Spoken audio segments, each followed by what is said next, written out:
Bienvenidos a las conferencias y sermones bíblicos en audio, de Lorenzo Luébano. ¿A los malos les va bien? ¿Quién dijo que a los malos les va bien? El que diga que a los malos les va bien, está pronunciando palabras violentas contra Dios. Si pudiéramos ir al Hades, si pudiéramos ir al infierno y asomarnos en el abismo y preguntar y decir, ¡hey! A los malos les va bien. ¿Qué creen ustedes que gritarían allá abajo? Gritarían todos gimiendo. ¡No! ¡Estamos sufriendo! ¡Estamos siendo atormentados aquí abajo! ¿Dónde está la riqueza? ¿Dónde están los carros y las casas? ¿Dónde está la televisión esa? ¿Dónde está ese dinero, ese trabajo extra? No existe, no es real.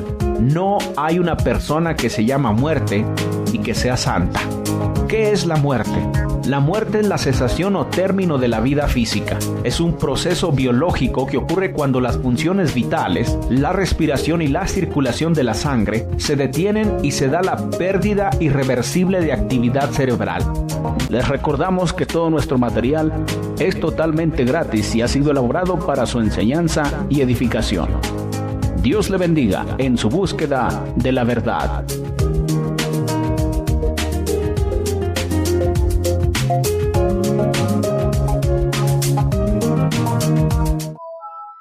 Volviendo a la Biblia. El perdón de pecados. ¿Por qué he escogido este tema? Porque hablar del perdón de pecados es hablar de una de las más grandes bendiciones que Dios tiene para nosotros. El profeta dice aquí que Jehová hace una invitación. Estemos a cuenta, dice, si vuestros pecados fueren como la grana, como la nieve serán emblanquecidos, si fueren rojos como el carmesí, vendrán a ser como blanca lana. El pecado en nuestras vidas es un gran problema, pero Dios tiene la solución. Por eso en esta semana estaremos abordando este tema importante, no solo para los que ya son cristianos, sino para aquellos que no son cristianos.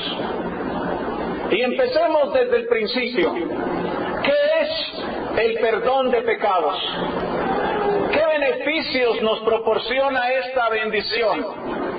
La Escritura nos enseña que el perdón de pecados es una promesa de Dios. Si me acompañan con sus Biblias al segundo libro de Crónicas, capítulo 7, en el versículo 14, encontramos esta verdad acerca del perdón de pecados como una promesa de Dios. Segundo libro de Crónicas, capítulo 7, en el versículo 14. Dice la palabra de Dios, si se humillare mi pueblo, sobre el cual mi nombre es invocado, y oraren, y buscaren mi rostro, y se convirtieren de sus malos caminos, entonces yo oiré desde los cielos, y perdonaré sus pecados, y sanaré su tierra. Fíjese bien lo que Dios promete. Dios promete escucharnos. Dios promete oír a nuestra súplica. Él está diciendo que si se humillan, que si oran, que si le invocan, que si buscan su rostro, que si se convierten de sus malos caminos, entonces Él oirá desde los cielos. Nadie sabe con exactitud dónde está Dios. Los hombres dicen, pues está en el cielo porque la Biblia lo dice, pero nadie aquí en la tierra puede decirnos con exactitud el lugar físico donde está Dios.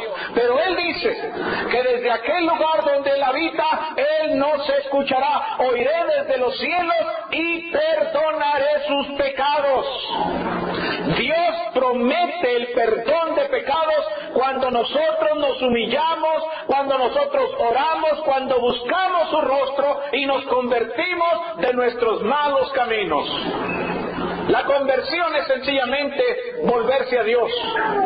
Seguimos un camino lleno de pecado y de maldad y entonces nos volvemos a Dios, nos arrepentimos y nos volvemos a Dios. Y Él dice que si hacemos esto, Él nos va a perdonar nuestros pecados. No importa qué tan malos sean esos caminos. Si se convierten de ellos, Él promete que les va a perdonar sus pecados.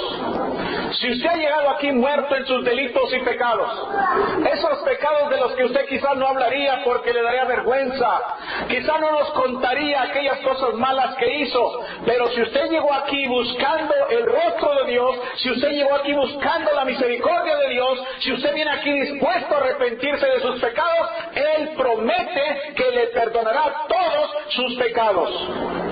Ahí mismo donde leímos al principio en Isaías capítulo 1 en el versículo 18. Isaías capítulo 1 en el versículo 18. Venid luego, dice Jehová.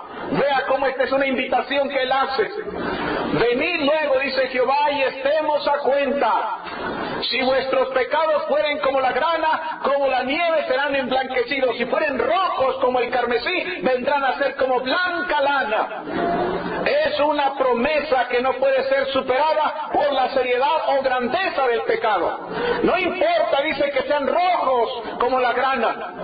No importa que sean tan fuertes, tan intensos. No importa cuán grandes sean, dice la Escritura, que vendrán a ser como blanca lana. Dejarán de tener esa intensidad, sencillamente no existirán más en su vida. Él promete esto. El perdón de pecados es una promesa de Dios. En Jeremías capítulo 31, en el versículo 34. Vea lo que dice Dios ahí en Jeremías capítulo 31, versículo 34. Esta es una promesa que incluso algunos ya estamos viviendo. Capítulo 31, versículo 34 dice: y no enseñará más ninguno a su prójimo, ni ninguno a su hermano, diciendo, conoce a Jehová. ¿Por qué? Porque todos me conocerán, desde el más pequeño de ellos hasta el más grande, dice Jehová, porque perdonaré la maldad de ellos y no me acordaré más de su pecado. Fíjese qué promesa tan hermosa y tan grande hay aquí. ¿Usted se acuerda de sus pecados? Los pecados que hemos cometido en la vida nos perturban. Están siempre ahí en nuestra conciencia, machacando y nos lastiman. Pero dice Dios que cuando nosotros venimos a Él y recibimos su perdón, dice que no se acordará más de nuestro pecado. No me acordaré más, dice, de ellos. Usted quizás robó, asesinó, mintió, cualquier cosa mala, sucia y perversa que usted ha hecho. Dios dice que si usted viene y busca su perdón, entonces Él no se acordará más de ese pecado. Es una promesa que resulta en plena comunión con Él. Le conoceremos, nos gozaremos, nos deleitaremos andando en sus caminos, haremos su voluntad, y entonces Él dice, no me acuerdo más. Quizá la gente aquí en la tierra se acuerde, quizá la gente lo señale y diga, tú eres aquel mentiroso, tú eres aquella mujerzuela, tú eres aquel ladrón, tú eres el asesino, tú eres esto, tú eres lo otro. Pero aunque la gente se acuerde y le estén recordando todas las maldades que usted hizo, si Dios le ha perdonado, Él dice, no me acordaré más de sus pecados. Y esto es lo importante. Eso es lo más importante, porque quizás la gente aquí en la tierra no nos perdone. Quizás mucha gente no nos crea que ahora tenemos una vida nueva. Quizás muchas personas no nos crean cuando les decimos que hemos comenzado algo nuevo en Dios. Pero si no nos creen ellos, y si ellos no nos quieren perdonar, lo importante es que Dios ya no se acuerda más de esos pecados. El perdón de pecados es una promesa que Dios hace. El perdón de pecados, mis estimados hermanos y amigos, es quedar libres de culpa.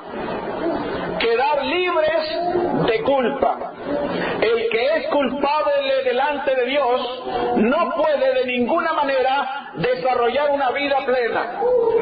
La culpabilidad no nos deja desarrollarnos, no nos deja ser felices a plenitud.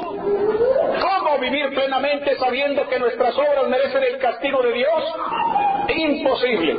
Nos da hasta vergüenza hablar acerca de Dios. Nos da hasta pena acercarnos a Él. Hay gente que cuando yo les digo, venga, acérquese a Dios, acérquese a la iglesia, dice, no, he hecho cosas muy malas, Él no me va a perdonar. ¿Por qué? Porque la culpa lo está agobiando, la culpa lo está matando. No se puede vivir plenamente sabiendo que nuestras obras merecen el castigo de Dios. ¿Cómo vivir plenamente sabiendo que nuestras vidas no están seguras? Usted puede reírse por un momento, usted puede gozar un poco de las cosas que hay aquí en la tierra, pero al final del día sabe que usted será juzgado por Dios. Al final del día sabe que usted va a recibir un castigo por causa de sus pecados. Entonces no se puede vivir plenamente. Al final del día, cuando usted está solo, usted hace memoria de los actos que ha cometido y entonces dice, Dios me va a castigar por esto. Entonces no se puede vivir plenamente sabiendo que nuestras vidas no están seguras. Así que, ¿qué es lo que hacen muchas personas? Quizás lo está haciendo usted ahora mismo. Lo que hacen es que usan mecanismos ineficaces para vivir con la culpa que tienen a causa de sus pecados. Es decir, que tratan de evitar la culpa. La quitan de sus vidas, la alejan, no quieren pensar en ellas. ¿En qué consiste este proceso? Consiste en un olvido activo mediante el cual nos liberamos de un sentimiento fuerte y perturbador. Es decir, hacemos como que no nos acordamos. Hacemos como que no me acuerdo. Lo queremos olvidar, lo queremos reprimir. Pero mis estimados hermanos y amigos, cuando tratamos de matar y enterrar algo que nos perturba, jamás lo lograremos, porque matar una vivencia es imposible. Usted podrá ignorarla, usted podrá entretenerse con otras cosas. El pecado usted lo cometió, el adulterio usted lo hizo, el asesinato usted lo hizo también, y usted no puede evadirlo, el acto ahí está. Así que por más evasiones que usted haga, será imposible matar ese acto que usted ha hecho. Lo más que podemos hacer es enterrarla viva, esta culpa, y desde el sepulcro del inconsciente nos va a visitar constantemente durante la vida. Se nos va a aparecer como un fantasma. Un día que usted esté riéndose, un día que usted esté censurando a alguien, quizá esté censurando a sus hijos, usted le diga, hijo, no debes hacer esto, y entonces la culpa viene a su cabeza. Usted dice, yo lo he hecho también, yo lo hice. O quizás mi hijo me recuerda, tú lo has hecho. ¿Por qué me estás censurando si tú lo has hecho? ¿Por qué me estás diciendo que tenga cuidado de la vida si tú has vivido también de una manera terrible y espantosa? Así que la culpa, tarde o temprano, se levanta y brota para asustar, para inquietar nuestras vidas. Algunos otros lo que hacen es que utilizan lo que se conoce como la racionalización de la culpa. ¿En qué consiste esto? Consiste en dar razones aceptables, pero no reales, para la conducta. Es un método de autojustificación, es un camuflaje mental. Cambia y adorna los motivos indignos de manera que parezcan satisfactorios y hasta loables a los demás o incluso para nosotros mismos. Desde el principio tenemos esta práctica ahí en la Biblia, allá con la historia de Adán y Eva. ¿Qué fue lo que dijo Adán cuando estaba en pecado? Cuando Dios lo confrontó con su culpa, ella me dio. Utilizó esa frase, me dio.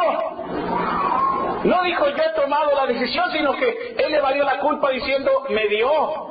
Es que me dio. El problema con mi pecado, el problema con esta falta es que me dio. Señor, es que me dio. ¿Qué puedo hacer? Pues ella me dio. ¿Y Eva qué dijo? Ah, Señor, me engañó. Pues es que me engañó.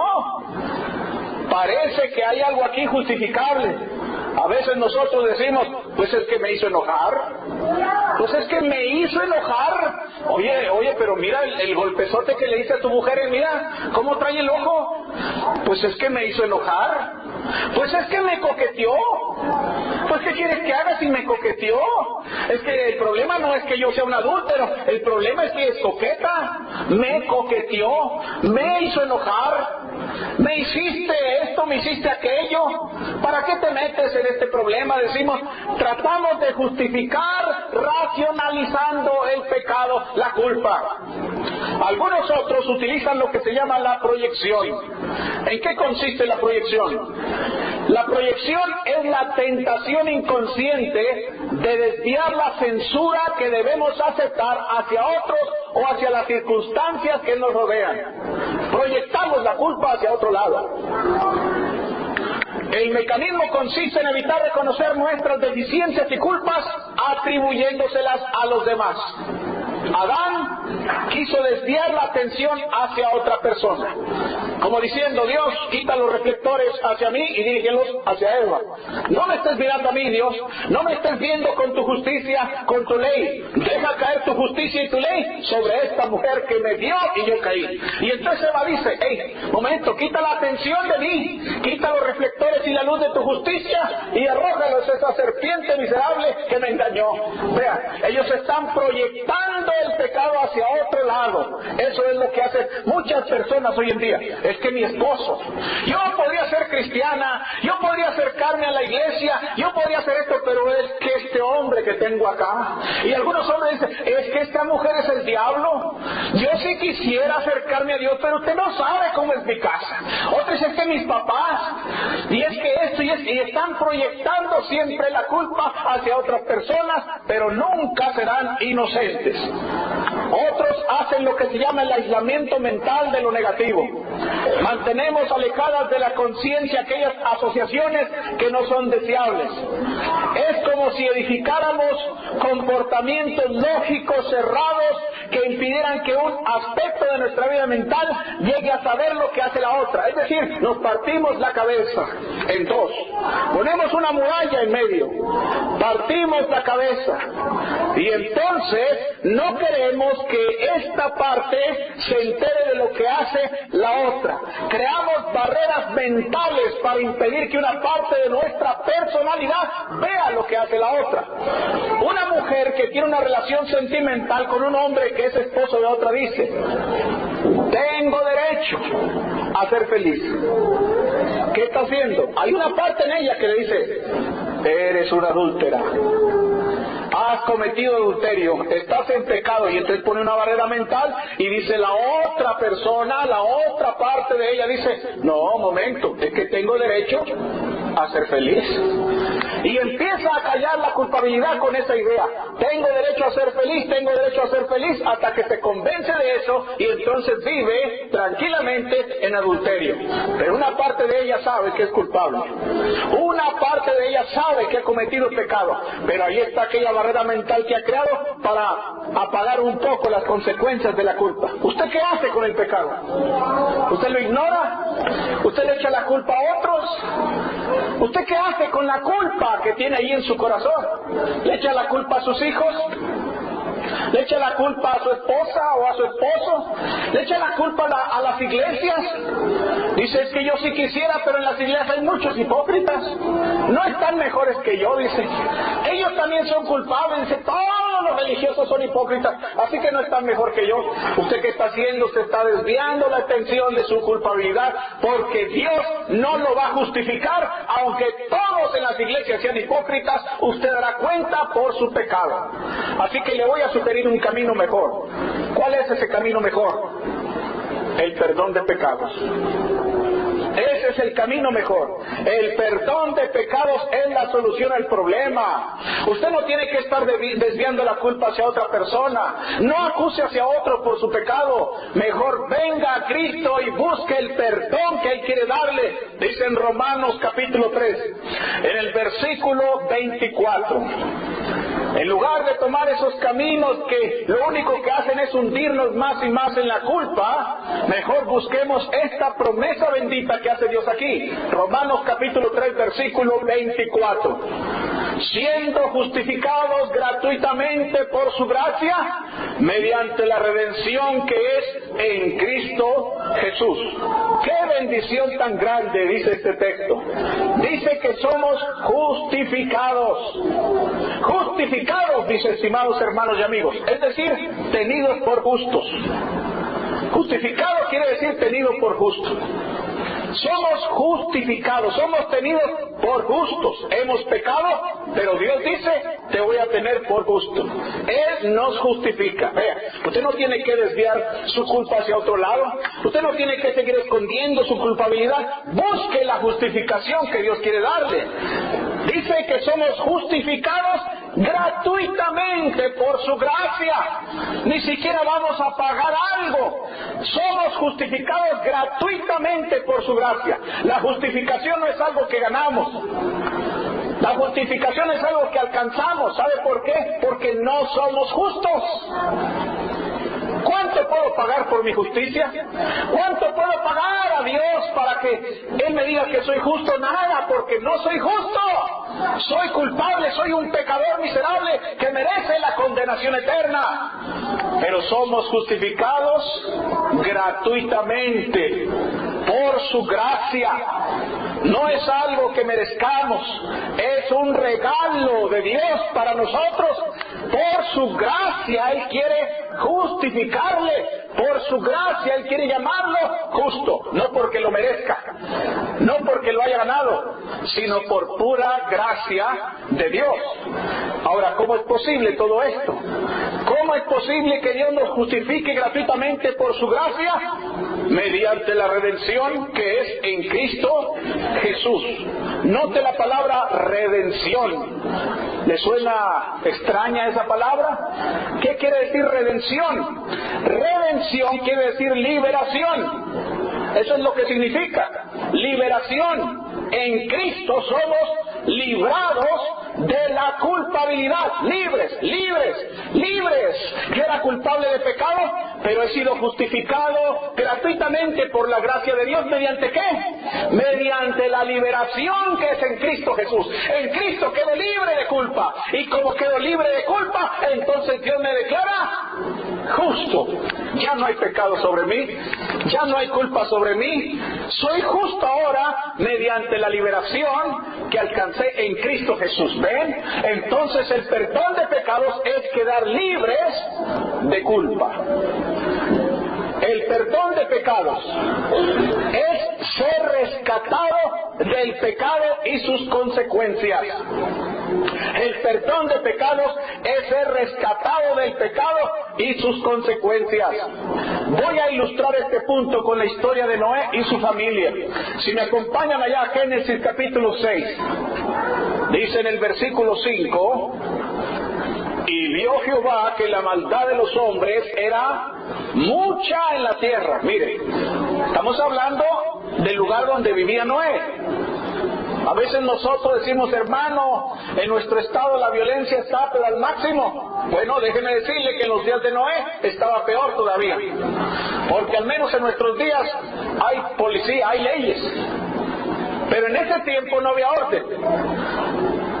La maldad de los hombres era mucha en la tierra, y todo designio, es decir, todo propósito de los pensamientos del corazón de ellos era de continuo solamente el mal. Fíjese bien, quiero que entienda esto.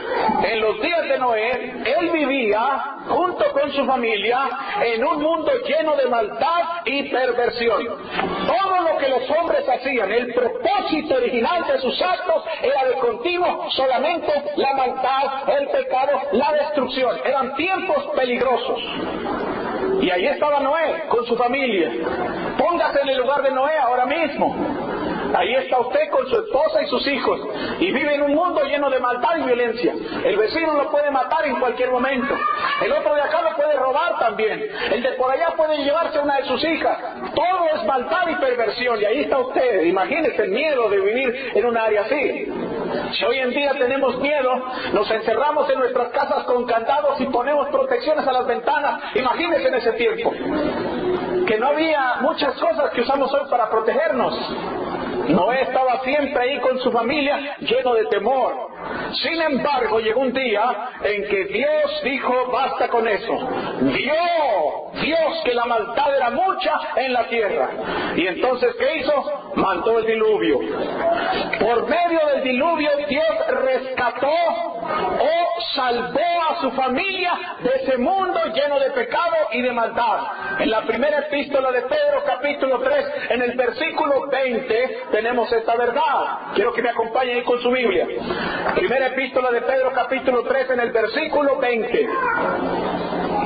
Fíjese bien, aquí está el propósito del diluvio. Aquí vamos a ver para qué fue el diluvio. Mucha gente oye la historia del diluvio o ven películas del diluvio y solamente es el morbo de ver cómo se inunda y se muere todo el mundo. Pero el diluvio tenía un propósito. Y dice aquí la escritura en la primera epístola de Pedro, capítulo 3, versículo 20, que el diluvio fue una bendición para la familia de Noé. Muchos piensan, no, el diluvio fue para matar gente. No, el diluvio fue una bendición para la familia de Noé. Dice ahí que en los días de Noé, mientras se preparaba el arca, en la cual pocas personas, es decir, 8, fueron salvadas por agua. Fíjese bien, ¿qué fue lo que salvó a Noé y su familia? Mucha gente dice el arca. Mucha gente dice, oiga, ¿qué fue lo que salvó a Noé y su familia? Dice, el arca de Noé. Noé construyó el arca y fueron salvados. Esa no es la idea aquí. Eso no es lo que tiene en mente el apóstol Pedro. El apóstol Pedro dice que fueron salvados por agua. El agua del diluvio fue para salvar a Noé y su familia. El agua del diluvio fue para salvarlos. El agua del diluvio fue para rescatarlos de ese mundo lleno de maldad y de perdición. El diluvio fue una bendición para ellos. Fueron salvados por agua. Entonces, dice el apóstol Pedro en el versículo 21, el bautismo en agua, porque el diluvio fue ¿de qué? De agua. Y dice, el bautismo que corresponde a esto, es decir, al diluvio, el bautismo que corresponde a esto ahora nos salva. ¿Ven? El agua nos salva. Mucha gente dice, el agua no salva. E incluso oigo hasta hermanos decir, el agua no salva. Hay hermanos que dicen, el agua no salva. Lo que salva es la fe, dice. El que salva es Cristo. Bueno, no estamos diciendo quién salva, sino por medio de que salva. Y aquí dice claramente que el bautismo que corresponde al diluvio en nuestros días nos salva. ¿Pero nos salva de qué? Noé y su familia fueron salvados de un mundo lleno de maldad y de perdición. Es decir, fueron rescatados de ese mundo de maldad. El bautismo nos salva de un mundo de maldad y de pecado, pero del pecado de nuestras propias vidas. Cuando yo bajo las aguas del bautismo, Dios me está rescatando ¿de qué? De esa vida perversa y miserable que he llevado sin Dios y sin esperanza. ¿Ven? ¿Quién muere en el diluvio? No mueren mis vecinos, ¿verdad que no? No mueren los sicarios, no mueren asesinos, no mueren violadores, no muere gente. ¿Quién muere? Muero yo.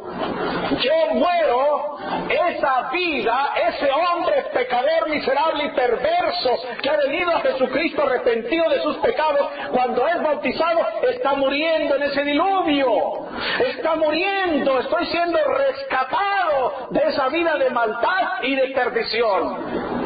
El bautismo nos salva, no quitando las inmundicias de la carne, de este cuerpo sucio, sino como la aspiración de una buena conciencia hacia Dios por la resurrección de Jesucristo. Dios nos rescata, nos salva de las consecuencias de nuestro pecado. Ya no hay más condenación para nosotros. Hemos sido rescatados a través de su perdón. Entonces, el perdón de pecados es ser rescatado del pecado y sus consecuencias. ¿Qué hemos aprendido hoy? Hoy hemos aprendido que el perdón de pecados es una promesa de Dios. Hemos aprendido que el perdón de pecados es quedar libres de culpa. Hemos aprendido también que el perdón de pecados es ser rescatado del pecado y sus consecuencias. La pregunta es, ¿ha recibido usted el perdón de pecados? En otras palabras, ¿usted ya aceptó la promesa de Dios? ¿Usted la cree? Cuando Él dice que quiere perdonarle sus pecados, ¿usted cree que Él cumplirá esa promesa? ¿Ha sido usted libertado de la culpa del pecado? ¿Ha sido usted rescatado del pecado y sus consecuencias? Si no es así, entonces hoy puede usted gozar de esa promesa de perdón. Hoy usted puede ver cumplida la promesa de Dios sobre su vida. Usted llegó aquí muerto en sus delitos y pecados, pero hoy puede irse de aquí perdonado. Usted llegó aquí con su conciencia destruida, sucia hasta más no poder, pero hoy puede irse de aquí con una conciencia tan limpia como la de un bebé. Una conciencia tan limpia como la de un bebé, porque Dios le perdonará sus pecados, por muy miserables y sucios que sean. Usted puede quedar libre de culpa hoy. Aunque allá afuera le digan que es el mismo individuo, porque traerá el mismo cabello, la misma ropa quizás, la misma cara, pero no la misma culpa. Usted ya no traerá culpa sobre usted, usted ha sido perdonado. Allá afuera podrán criticarle y decirle, mira este hipócrita, ahora está yendo a la iglesia. No se preocupe, lo importante es que Dios le perdona sus pecados y le quita las consecuencias terribles que vendrán si no se arrepiente. Así que hoy usted puede quedar libre de culpa. Hoy usted puede ser rescatado de los efectos devastadores del pecado si recibe el perdón que Él quiere darle. Así que voy a rogarles que estén de pie, por favor.